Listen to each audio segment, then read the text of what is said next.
Actor Olumide Oworu fights Desmond Elliot for a seat in Lagos State House of Assembly. Popular Nollywood actor, Olumide Oworu has announced his political ambition, as he has revealed that he will be contesting for a seat in the Lagos State House of Assembly. The 28-year-old Nigerian actor, who is famous for his role as Tari Johnson in the Africa Magic series, The Johnsons, took to his Instagram page to announce his candidacy for membership of the Lagos State House of Assembly, Surulere Constituency 1 under the Labour Party. He wrote, "It is with a sense of honor and duty that I announce my candidacy for membership of the Lagos State House of Assembly, Surulere Constituency 1 on the platform of the Labour Party.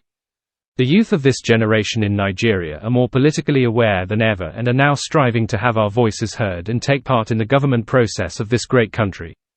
As someone with a passion for youth development, it is on this note that I tender myself in service to play my part in the actualization of an all-inclusive government, where the young Nigerian intellectuals have a chance to make a change by being a part of the move for the creation of a new Nigeria. Thank you for your support. A new Nigeria is possible." It is worth noting that actor-cum-politician, Desmond Elliot currently holds the position Olumide is vying for in Surulere Constituency 1 under the All Progressive Congress and is running for a third term. Unveiling his poster, Olumide said the youth in the country are more politically aware and they strive to be part of a process that leads to a better country, an act which has driven him to be of service in order to serve his people.